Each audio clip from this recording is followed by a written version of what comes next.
بسم اللہ الرحمن الرحیم۔ السلام علیکم ورحمۃ اللہ وبرکاتہ۔ عزیز طلباء کرام، کیسے ہیں آپ؟ سب خیر و عافیت سے ہیں؟ آج مختصر القدوری کا ہمارا سبق نمبر 23 ہے، اور کتاب الصلاۃ میں آج ہم باب الاذان کو شروع کر رہے ہیں۔ اس میں ہم اذان کے احکامات کو پڑھیں گے، جس میں اذان کا طریقہ ہوگا اور اس کے آداب اور مستحبات ہوں گے، اور خود اذان کا وصف ہوگا۔ تو چونکہ جس طریقے سے سب سے پہلے نماز کا وقت بیان کیا، تو وقت نماز کے لیے واجب ہونے کے، فرض ہونے کے لیے ایک بنیادی سبب تھا، اس کو پہلے ذکر کر دیا۔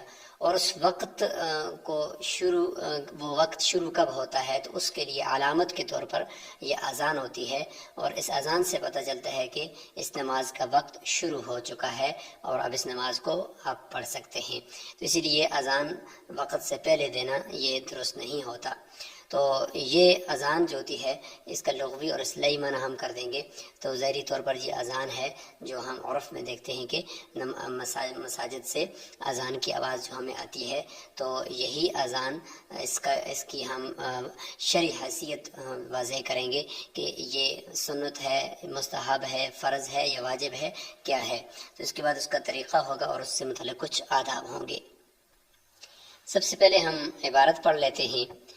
باب الاذان: الاذان سنة للصلوات الخمس والجمعة دون ما سواها ولا ترجيع فيه، ويزيد في أذان الفجر بعد الفلاح الصلاة خير من النوم مرتين، والإقامة مثل الأذان إلا أنه يزيد فيها بعد حي على الفلاح قد قامت الصلاة مرتين، ويترسل في الأذان ويحضر في الإقامة، ويستقبل بهما القبلة، فإذا بلغ إلى الصلاة والفلاح حول وجهه يمينا وشمالا، ويؤذن للفائتة ويقيم، فإن فاتته صلوات أذن للأولى وأقام، وكان مخيرا في الثانية، إن شاء أذن وأقام، وإن شاء اقتصر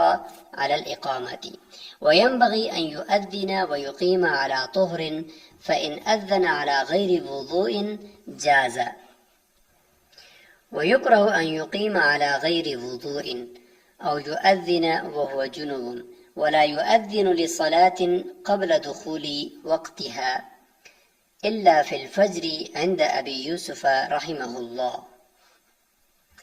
آگے چلنے سے پہلے ہم باب الاذان کا خلاصہ بیان کر دیتے ہیں کہ اس باب کو ہم کتنی ابحاث میں تقسیم کر سکتے ہیں۔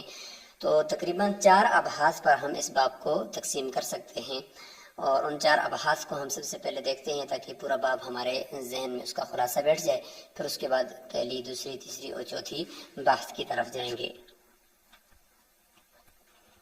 تو یہ پورے باب کو ہم 4 ابحاث پر تقسیم کرتے ہیں۔ سب سے پہلی بحث ہے وصف الاذان، کہ اذان کا وصف کیا ہے، یعنی اس کی خود شرعی حیثیت کیا ہے، فرض ہے، واجب ہے یا سنت ہے، یہ ہم پہلے کلیئر کریں گے۔ نمبر 2، کیفیت الاذان، کہ اذان کی کیفیت کیا ہوگی اور اس کا طریقہ کیا ہوگا، اور کیا اس کو کس طریقے سے، کس انداز سے اس کو بولنا ہے اور اس کے کلمات کو ادا کرنا ہے۔ نمبر 3، اذان اور اقامت فوت شدہ نمازوں کے لیے اس کا کیا طریقہ کار ہوگا۔ اور نمبر 4، آداب ہوں گے کچھ اذان کے، کہ کس طریقے سے اذان دیں گے تو ثواب بھی ملے گا اور سنت کے مطابق کہلائے گی۔ اسی کے ضمن میں انشاءاللہ ہم کچھ اور بھی اذان کے جواب سے متعلق گفتگو ہوگی، اور کچھ اور بھی چند مفید باتیں بھی انشاءاللہ اذان سے متعلق ہم ڈسکس کریں گے۔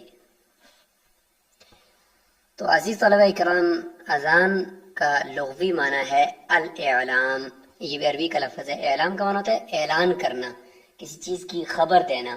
تو اذان کے اندر بھی ایسا ہی ہوتا ہے کہ انسان نماز کا وقت شروع ہونے کی خبر دے رہا ہوتا ہے، اور اس کے اندر اس کا جو کنسپٹ ہے، اذان کے جو الفاظ ہیں، اللہ اکبر اللہ اکبر اللہ اکبر اللہ اکبر، اشہد ان لا الہ الا اللہ، اشہد ان لا الہ الا اللہ، تو یہ آخر تک جو الفاظ ہیں. تو حضرت عبداللہ بن زید رضی اللہ تعالیٰ عنہ کو ایک خواب آیا تھا. اس سے پہلے تو اونچی ٹیلے پر کھڑے ہو کر آواز دی جاتی تھی اور اذان کہلائی جاتی تھی، اور اسی طریقے سے مختلف طریقے تھے. اذان کا مطلب یعنی نماز کے لیے بلانے کے مختلف طریقے تھے مسلمانوں کو. لیکن حضرت عبداللہ بن زید رضی اللہ تعالیٰ عنہ فرماتے کہ ایک دفعہ میں نیند کی حالت میں تھا، تو نیند اور تھوڑا سا بیداری یعنی اونگ کی کیفیت تھی. تو ایک مجھے آدمی نظر آیا، تو اس کے ہاتھ میں ایک ناقوس تھا، تو وہ اس کے اندر لیے ہوئے تھا، تو کچھ کلمات کہہ رہا تھا. تو میں نے کہا کہ یہ مجھے دے دے، میں اذان کے لیے لوگوں کو، نماز کے لیے لوگوں کو بلاؤں گا. تو اس نے کہا کہ نہیں، میں آپ کو کچھ کلمات سکھاتا ہوں جس سے آپ لوگوں کو نماز کی طرف بلائیں. تو وہ اس نے پھر یہ کلمات پڑھے جو حضرت عبداللہ بن زید کو اور یاد ہو گئے. پھر انہوں نے اقامت کی بھی الفاظ پڑھے جس میں قد قامت الصلاۃ تھا. تو اس طریقے سے انہوں نے صبح اپنا خواب بیان کیا. اس طریقے سے اور صحابہ کرام کو بھی خواب آیا تھا. تو حقیقت میں وہ اللہ تعالیٰ کی طرف سے ایک فرشتہ تھا جس نے ان کو یہ کلمات سکھائے تھے. تو یہ حضرت عبداللہ بن زید رضی اللہ تعالیٰ عنہ کا ابتداءً واقعہ جو تھا وہ حدیث کے مبارکہ میں مشہور تھا. تو اس میں الاعلام یعنی نماز کی طرف بلانے کا ایک اعلان ہے اور ایک خبر دینا ہے. اصطلاحاً اس کی لغوی اصطلاحی تعریف ہے اعلام مخصوص، یعنی ایک مخصوص قسم کا اعلان ہے، فی اوقات مخصوصۃ، مخصوص اوقات کے اندر. ظاہر ہے کہ 5 وقت کی نماز جو جماعت کے ساتھ ادا کی جاتی ہے مسجد کے اندر، تو اس کے لیے ہے، نہ کہ سنتوں کے لیے، نہ کہ باقی نوافل وغیرہ کے لیے، اور نہ ہی وطر اور اسی طریقے سے عیدین یا دوسری کسی نماز کے لیے، بلکہ 5 وقت کی نماز جو فرض نماز ہے صرف اس کے لیے. بِالفاظ مخصوصۃ، مخصوص الفاظ ہیں اس کے، اس سے نہ کمی کر سکتے ہیں نہ اس سے زیادتی کر سکتے ہیں. تو باب کے کو شروع کرتے ہیں، اور سب سے پہلا جو ہم نے 4 اس کے بحث کی تھی، سب سے پہلی بات ہے وصف، یعنی اذان کا وصف کیا ہے. تو الاذان سنت، تو شریعت میں، شریعت مطہرہ میں اذان یہ سنت مؤکدہ علی الکفایہ ہے. مطلب علی الکفایہ، یہ جس طریقے سے جنازہ جو ہوتا ہے وہ فرض کفایہ ہوتا ہے، کہ مطلب گاؤں میں سے یا محلے میں سے کوئی ایک آدمی اگر اس میں شریک ہو جاتا ہے تو سب سے وہ فرض ساقط ہو جائے گا. تو اسی طریقے سے محلے کے اندر اگر ایک جگہ پر یا پورے گاؤں ہے اس میں ایک جگہ پر اگر اذان ہو گئی ہے تو سب سے اس سنت کو ہم یہ سمجھیں گے کہ سب سے وہ سنت ساقط ہو گئی ہے. اور اگر کوئی ایک بھی اذان نہ دے تو سب کے اوپر یہ سنت کو چھوڑنے کا گناہ ہوگا. اس طریقے سے اس کا انکار کرنے والے، کیونکہ یہ چونکہ اذان اسلام، شعائر اسلام میں سے ہے اور ایک بہت بڑے رکن کی طرف دعوت دینے کا ایک ذریعہ ہے، سبب ہے، تو اسی لیے اس کا اگر انکار کرنے والے ہوں گے تو صحابہ کرام فرماتے ہیں کہ ان کے ساتھ باقاعدہ قتال کرنا چاہیے جو اذان کا انکار کر دیں یا بالکل اس کو نہ دیں. تو الاذان سنت، اور یہ سنت خدا ہے، یعنی حضور صلی اللہ علیہ وسلم کی سنتوں میں سے ہے، عادی سنتوں میں سے نہیں ہے یا زوائد میں سے نہیں ہے، بلکہ وہ سنتیں ہیں جن کے اوپر حضور صلی اللہ علیہ وسلم نے تاکید فرمائی ہے. تو الاذان سنت، لیکن کس کے لیے سنت ہے، کون کون سی نمازوں کے لیے ہے؟ فرمایا للصلوات الخمس، 5 نمازوں کے لیے، یعنی وہ جو 5 فرض نمازیں ہیں، فجر، ظہر، عصر، مغرب اور عشاء، والجمعہ، اور چھٹا ہے جمعہ. تو یہ جمعہ کی نماز کے لیے یہ اذان سنت ہے. دو نماز سواہا، سوائے ان کے علاوہ دوسری، مطلب وطر ہے، تراویح ہے، صلاۃ جنازہ ہے، عید ہے، کسوف ہے، خسوف ہے، ان کے لیے اذان سنت نہیں ہے. ولا ترجیع فیہ، اذان کے اندر ترجیع نہیں ہے. رجع یرجع، ترجیع کا مطلب ہوتا ہے دہرانا، بار بار کرنا، لوٹانا. تو ترجیح کا مطلب یہ ہوتا ہے کہ اشہد ان لا الہ الا اللہ اور اشہد ان محمد رسول اللہ، ان کو شہادتین کہتے ہیں. ان شہادتین کو پہلے 2 مرتبہ، دو مرتبہ دونوں کو آہستہ پڑھے، اور پھر 2 مرتبہ ان کو اونچی آواز سے پڑھے. تو یہ ڈبل ان کو پڑھا جائے، تو یہ اس کو ترجیح کہتے ہیں. تو احناف کہتے ہیں کہ ہمارے نزدیک یہ ترجیح نہیں ہے، اور شوافی کہتے ہیں کہ ہمارے نزدیک ترجیح ہے، کہ ان کے نزدیک دونوں طرف احادیث ہیں اور دلائل ہیں، ہم اس کی طرف نہیں جاتے. تو ترجیح اسے کہتے ہیں. وَيَزِيدُ فِي أَذَانِ الْفَجْرِ، اور زیادہ کرے گا اذان فجر کے اندر بعد الفلاحی یعنی حی علی الفلاح کے بعد، بعد الفلاحی حی علی الفلاح کے بعد الصلاۃ خیر من النوم، معنی اس کا ہے کہ نماز نیند سے بہتر ہے، اس کا اضافہ کرے گا مرتینی، 2 مرتبہ۔ تو اس طریقے سے ویسے تو اقامت کے 17 کلمات ہیں اور اذان کے 15 ہیں، لیکن فجر کی اذان میں یہ 2 کلمات کی وجہ سے وہ بھی 17 کلمات بن جاتے ہیں۔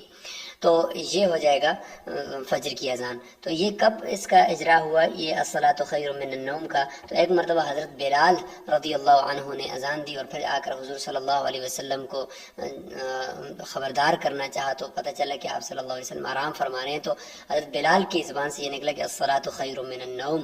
تو اس پر آپ صلی اللہ علیہ وسلم نے چونکہ سن لیا تھا تو فرمایا یہ کیا ہی اچھی کلمات ہیں، ان کو فجر کی اذان میں شامل کر دیا جائے، کیونکہ اس وقت انسان نیند کی حالت میں ہوتا ہے تو یہ الفاظ اسی نماز کے ساتھ مناسب لگتے ہیں۔ والاقامت مثل الاذان، اور فرمایا کہ جو اقامت ہے وہ اذان ہی کی طرح ہے، اس میں کوئی بہت زیادہ فرق نہیں ہے۔ جس طریقے سے اس میں 2 مرتبہ کلمات کو دہرانا ہے تو اس میں بھی 2 مرتبہ کلمات کو دہرانا ہے، الا لیکن چند فرق یہاں پہ ہم بیان کر دیتے ہیں اقامت اور اذان کے درمیان۔ سب سے پہلا فرق تو یہ کہ انہ یزید فیہا بعد الفلاح، کہ اذان کے اندر تو قد قامت الصلاۃ تو نہیں ہے، لیکن اقامت کے اندر یہ ہے کہ وہ زیادہ کرے گا فیہا، اقامت کے اندر بعد حی علی الفلاح، حی علی الفلاح کے بعد کیا چیز اضافہ کرے گا؟ قد قامت الصلاۃ، کہ تحقیق نماز کھڑی ہو گئی، نماز کے لیے صفیں باندھ دی گئی، مرتینی 2 مرتبہ۔ تو یہ اقامت اور اذان کے درمیان ایک فرق ہو جائے گا۔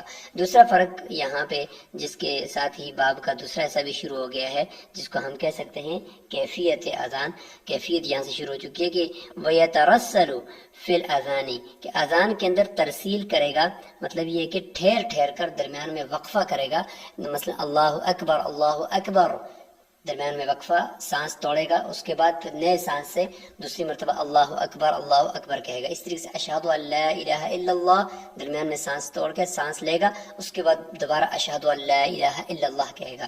تو مطلب یہ کہ ہر کلمے کے بعد درمیان میں سانس توڑنا ہے اور اس کے بعد نئے سانس کے ساتھ دوسرے کلمے کو پڑھنا ہے، اس کو کہتے ہیں ترسل۔ اور وَيَحْضُرُ فِي الْإِقَامَةِ، اور تسلسل کرے گا اقامت کے اندر، یعنی اقامت کے اندر ایسا نہیں ہے کہ اللہ اکبر درمیان میں وقفہ کرے، ہاں تھوڑا سا سکتہ تو کرے گا لیکن اس میں سانس کو نہیں توڑے گا۔ مثال کے طور پر اللہ اکبر اللہ اکبر اللہ اکبر اللہ اکبر، تو درمیان میں دیکھیں تھوڑا سا سکتہ تو ہوا ہے لیکن یہ کہ سانس نہیں لیا۔ اس طریقے سے اشہد ان لا الہ الا اللہ، اشہد ان لا الہ الا اللہ، تو آخر میں جو ہا ہے اس کے اوپر وقف ہی کرنا ہے، اگرچہ درمیان میں بس سکتہ کرنا ہے اور سانس کو توڑنا نہیں، لیکن اس کے باوجود بھی اللہ اکبر جو ہے یہ ضمہ پڑھنا، پیش پڑھنا اکبروں کے اوپر، یہ مناسب نہیں ہے، یہ غلطی ہے، نہ اقامت کے اندر نہ ہی اذان کے اندر۔ وقف کرنا ہے، جزم پڑھنی ہے را کے اوپر، اللہ اکبر اللہ اکبر۔ تو یہ ہو جائے گا فرق۔ اسی طریقے سے ایک فرق یہ بھی ہے کہ اذان باہر دی جائے، مناسب یہ ہے کہ مینار کے اوپر دی جائے، اور اگر اندر اسپیکر لگا ہوا ہے اندر اگر کونے میں دیتے تو اس کی بھی اجازت ہے، اور اقامت جو ہوتی ہے وہ اندر ہی ہوتی ہے۔ تو یہ کچھ فرق ہو جائیں گے اذان اور اقامت کے درمیان۔ اسی طریقے سے ایک فرق یہ بھی ہے کہ اذان کے وقت کانوں کے اندر انگلی اپنی ڈالنی ہے تاکہ آواز بلند ہو، اور اقامت کے لیے ہاتھوں کو نیچے چھوڑنا ہے اور اس میں کہنے کی ضرورت نہیں ہے، اور اذان ذرا اونچی آواز سے کی جاتی ہے اور اقامت ذرا تھوڑا سی پست آواز میں کہی جاتی ہے۔ وَيَسْتَقْبِلُ بِهِمَا الْقِبْلَةَ، یہ بات دونوں میں مشترک ہے کہ دونوں کے اندر اذان اور اقامت کہتے وقت استقبال قبلہ، یعنی قبلہ کی طرف اپنے سینے کو رکھے گا، اس سے اپنے سینے کو نہیں پھیرے گا۔ فَإِذَا بَلَغَ إِلَى الصَّلَاةِ وَالْفَلَاحِ، إِلَى الصَّلَاةِ یعنی حی علی الصلاح پر جب پہنچے، والفلاح اور حی علی الفلاح پر جب پہنچے، تو حول وجہہ، تو اپنے چہرے کو پھیرے گا، سینے کو نہیں پھیرے گا، چہرے کو پھیرے گا، یمیناً دائیں طرف، و شمالاً اور بائیں طرف، یعنی حی علی الصلاح اور حی علی الصلاح جب کہے گا تو اس وقت اپنے دونوں مرتبہ اپنے سینے کو قبلے کی طرف رکھتے ہوئے چہرے کو صرف تھوڑا سا اپنے دائیں طرف پھیرے گا، اور حی علی الفلاح کے وقت بائیں طرف پھیرے گا، کیونکہ لوگ دائیں بائیں جتنے بھی ہیں ان سب تک آواز پہنچانا مقصود ہوتا ہے، تو اس لیے یہ اس طریقے سے کیا جائے گا، اور یہ بھی سنت ہے۔ وَيُؤَذِّنُ، اور اسی طریقے سے اذان کہے گا للفائتۃ، فوت شدہ نماز کے لیے، وَيُقِيمُ، اور اقامت بھی کہے گا۔ تو یہ باب کا تیسرا ایسا شروع ہو گیا کہ فوت شدہ نمازوں کے لیے اذان کہنے کا حکم۔ تو یہ تیسرا ایسا یہاں سے شروع ہو گیا ہے۔ تو اس میں یہ کہ اگر ایک نماز فوت ہو گئی ہے تو اس کے لیے اذان بھی کہے گا، مطلب فوت ہو گئی تھی نماز اور بہت سارے ساتھی تھے یا ایک ہے تو وہ بھی اپنے لیے اذان کہے گا جب اس کو لوٹا رہا ہوگا اس فوت شدہ نماز کو، اور اقامت بھی ساتھ ساتھ کہے، یہ بھی اچھا ہے۔ اور جس طریقے سے حضور صلی اللہ علیہ وسلم لیلۃ التعریس جسے ہم کہہ سکتے ہیں، اس رات میں جو صبح نہیں اٹھ سکے تھے اور نماز ایک غزوے کے اندر فجر کی نماز قضا ہو گئی تھی، تو پھر سورج لگ گیا تو پھر جاگ گئے، تو اس وقت اسی طریقے سے آپ صلی اللہ علیہ وسلم نے اذان بھی کہلوائی تھی اور اقامت بھی۔ لیکن یہ کہ فَإِنْ فَاتَتْهُ صَلَوَاتٌ، اگر بہت ساری نمازیں فوت ہو گئی ہوں، ایک نماز نہیں بلکہ بہت ساری ہیں، جیسے کہ غزوہ خندق کے موقع پر 4 نمازیں فوت ہو گئی تھی، تو ان میں اختیار ہے۔ اذن للأولی وأقام، کہ پہلی کے لیے تو اقامت بھی کہے گا اور اذان بھی کہے گا۔ وَكَانَ مُخَيَّرًا فِي الثَّانِيَةِ، اور دوسری نماز جو ہوگی اس میں اس کو اختیار دیا جائے گا، ان شاء اذن واقام، چاہے تو اذان اور اقامت دونوں کے ہے، وان شاء اختصر علی الاقامت، اور چاہے تو صرف اختصار کر لے، اکتفا کر لے اقامت کے اوپر۔ البتہ اقامت نہ کہے تو یہ مکروہ ہو جائے گا، اقامت کہے گا، لیکن یہ کہ اذان باقی نمازوں میں کہے یا نہ کہے، ان دونوں میں اس کو اختیار ہے۔ وَيَنبَغِي أَن يُؤَذِّنَ، یہاں سے کچھ اذان کے آداب شروع ہو گئے ہیں، یہ باب کا چوتھا حصہ آپ اس کو کہہ لیں۔ وَيَنبَغِي أَن يُؤَذِّنَ وَيُقِيمَ عَلَى طُهْرٍ، مناسب یہ ہے، بہتر یہ ہے کہ اذان اور اقامت دونوں پاکی کی حالت میں ہونے چاہیے، یعنی بے وضو آدمی نہ ہو اور جنبی نہ ہو۔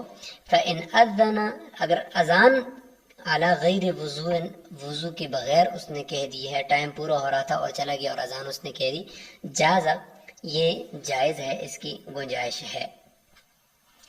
وَيُكْرَهُ أَن يُقِيمَ عَلَى غَيْرِ وُضُوءٍ، لیکن اقامت کہنا بغیر وضو کے مکروہ ہے، یہ اس میں کراہت آ جائے گی، کیونکہ اذان اگر بغیر وضو کو کہی ہے تو درمیان میں نماز سے پہلے جا کر وضو کرنے کا ٹائم ہوتا ہے، لیکن اقامت اگر بغیر وضو کو کرے گا تو پھر اس کے بعد اقامت کہہ کر پھر جا کر وضو کرے گا تو نماز بے تاخیر ہو جائے گی، اس لیے فرمایا کہ یہ مکروہ ہے۔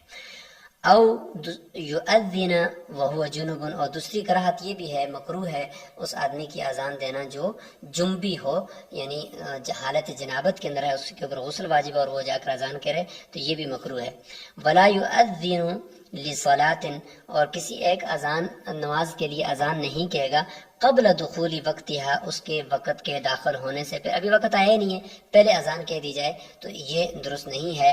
الا فی الفجر عند ابی یوسف، امام ابو یوسف رحمۃ اللہ کے نزدیک فجر کی نماز میں اگر وقت سے پہلے اگر اذان دے دی تو وہ اذان کافی ہے، لیکن فتویٰ دوسرے ائمہ احناف کے قول پر ہے، یعنی امام ابو حنیفہ اور امام محمد رحمہ اللہ کے قول پر، کہ نہیں، اس میں بھی یہ ہے کہ اگر وقت سے پہلے اذان دے دی ہے تو اس اذان کا اعادہ کرنا ہوگا۔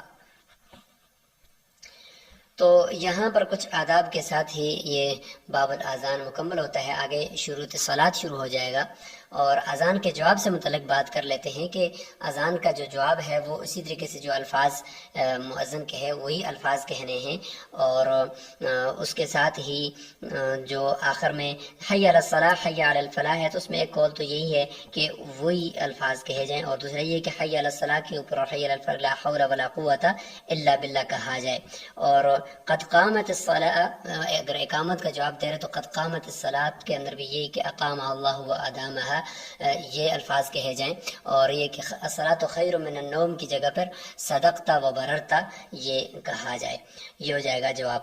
اور آخر میں جواب کے بعد آخر میں اس کا حضور صلی اللہ علیہ وسلم کے اوپر درود بھی بھیجا جائے، یہ کہ اللہم رب هذه الدعوة التامة والصلاة القائمة آت محمدا الوسیلة والفضیلة وابعثه مقاما محمودا الذي وعدته، یہ درود شریف بھی حضور صلی اللہ علیہ وسلم کی طرف بھیجا جائے۔ اور اسی طریقے سے اذان اور اقامت دونوں کا جواب مسنون ہے۔ اگر بہت ساری اذانیں اکٹھی ہو رہی ہیں تو اس میں سب سے پہلی اذان یا اپنے محلے کی اذان، اس کو ترجیح دی جائے، اور تلاوت کے وقت اور پیشاب اور پخانے کے وقت اور قرآن مجید کی باقی یعنی پیشاب پخانے کے وقت اور ان صورتوں میں تو اذان کا جواب نہیں دینا چاہیے، لیکن اگر قرآن مجید کی تلاوت کر رہا ہے تو پھر قرآن مجید کی تلاوت کو روک کر پہلے اذان کا جواب دے، اس کے بعد پھر تلاوت کو دوبارہ شروع کر دے۔ تو یہ کچھ مسائل تھے اذان سے متعلق۔ آج آپ نے اذان کا لغوی اور اصطلاحی معنی یاد کرنا ہے، اور اس کے بعد اذان کا طریقہ اور اذان اور اقامت کے درمیان فرق اس کو یاد کرنا ہے۔ السلام علیکم ورحمۃ اللہ وبرکاتہ۔